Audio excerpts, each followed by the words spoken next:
Hey, everybody, I'm John Granato, and that is Lance Zierlein. He is not only on ESPN 97.5 in the mornings along with me, but he's also a draft expert on NFL.com. That's a dab. Lance's first mock draft is out, and you can see it right here if you want to go to it and see all of his selections. Now, Lance, is there a difference between who you gave the Texans and who you would want them to draft? Yes. I had the Texans trading back from 3 to 5. Really, it was about the Giants moving ahead of the Jets and getting an offensive lineman to help protect Daniel Jones, which is why I did that. With the Texans moving back, I really thought about this, and I wanted to give them Kyle Hamilton. I would take Kyle Hamilton, the safety, the talented safety. Actually, I had the Jets taking Kyle Hamilton at 4, so you couldn't have him. Too bad. So sad. But I don't think the Texans will take Kayvon Thibodeau, and I do know that the Texans – for me, I wouldn't take Charles Cross there, the next offensive lineman up. So for me, it was about taking care of the cornerback position. And when you look at cornerback, Sauce Gardner might be a guy that you would draft from Cincinnati. But I already know for a fact that Derek Stingley from LSU, who I will be the first one to tell you that the 2020 tape and the 2021 tape are not great for him in the 10 games. The effort level wasn't what you wanted. But the 2019 tape is so good. And he's going to be 6'1". He's going to weigh about 200 pounds. He's going to run maybe a 4.4, maybe a 4.3. He's going to jump out of the gym, and all the testing is going to be incredible. When that happens, I try to get in the mind of Nick Caserio. I try to get in the mind of every team. When they see his traits pop off at the combine and they watch him move and they compare him to Sauce Gardner and Trey McDuffie and some of these other cornerbacks, I think Stingley's stock is going to jump back up after the combine. And I really started thinking, well, maybe Nick Caserio will view this as another Stephon Gilmore. Stephon Gilmore, coming out of South Carolina, was about the same size, ran a sub 4.40 and tested out of the, completely out of the world. And Nick Caserio, I believe, is going to be a believer in height, weight, speed cornerbacks who can press and play against some of the best athletes in the league. Well, and there was a thought before the season started that Derek Stingley would be a top 3 pick. Sure, period. absolutely. Period. So it might not be out of the realm of possibility if he tests out really well that they wouldn't take him instead of trading back, just take him at 3. I mean, it's possible. I don't think the tape warrants it, but you have to remember there is tape that does warrant it. You just have to go back to 2019.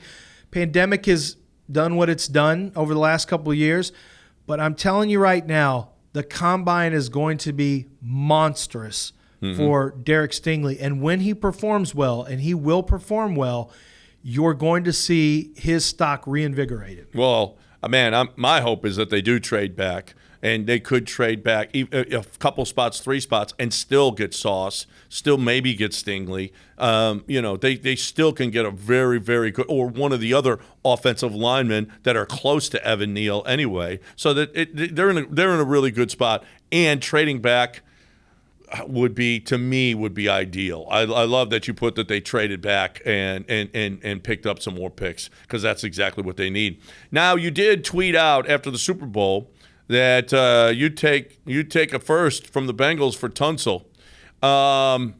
What could we see? Who's at the back end of the first round that could certainly help the Texans? There could be offensive linemen there. There's going to be some really good safeties that you can get in the second round, but maybe you would draft a little earlier. A cornerback or 2 could be available there. I think I just mentioned that. Offensive tackle guard like Zion Johnson. I think Kenyon Green will already be drafted.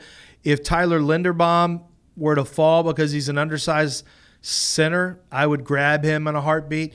So, and there are some really intriguing pass rushers in this year's draft as well. 31 gets a little trickier as I looked at some of the guys who are available, but Andrew Booth, a cornerback out of Clemson, I think you could bolster your secondary at the back end of the first and maybe have your pick of the best available offensive linemen that are there as well. Not a big fan of the linebackers at that particular spot. No, I don't know if you want to draft a wide receiver there. I don't think you want to draft a running back. I think more than likely you go on the defensive side of the ball. You look and see if there's anything offensive line-wise, and if not, cornerback or safety would probably be there. So I think at about 31, just hypothetically, I think those are the types of players you're looking for. But remember, the Texans are going to have an early second-round pick as well. So you might even try to trade back. If I'm Nick Caserio, I am moving back as much as possible, as many times as possible, because this is a draft that is pretty well stocked from picks 15 to about 65 to 70.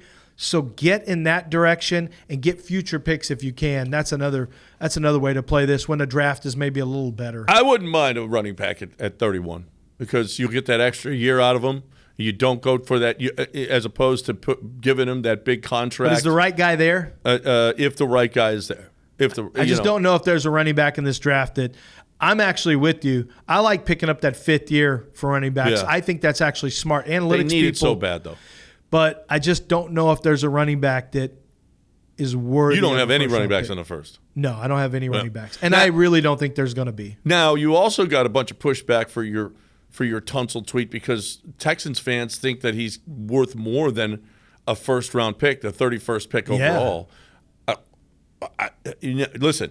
They think that he's worth 2 first-round picks because the Texans gave up for 2 first-round picks. That's not the case, people. It's not how it works. It's not the case at all. A, he makes more money than when the Texans traded for him. He makes a lot more money.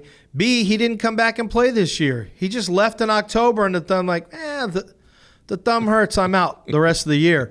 If a team doesn't believe that you're going to be there working hard and being part of the team and you're going to earn the contract – they're not going to pay a contract that already has you as one of the highest paid offensive linemen, and they're definitely not going to give you, pay that money and give you what the Texans gave the Dolphins. The Texans made a bad deal. Other teams are not going to give you the same deal. So if you could get a first for Laramie Tunsil, I didn't used to believe this, but now I'm coming around. If you can get out of that money and get a first-round pick, I wouldn't even blink. Yeah, but I don't think you're putting enough value on his Instagram drip. Okay, so listen. Okay, first and a third. First and a third. There you go. Okay, because that drip is. If the drip adds to the trade value, then that's fine. Then I'm going to really promote the drip, and then I'll see if I can turn a third into a second. Drip. Maybe if he has a certain amount of Instagram posts, it elevates from third rounder to second. Drip.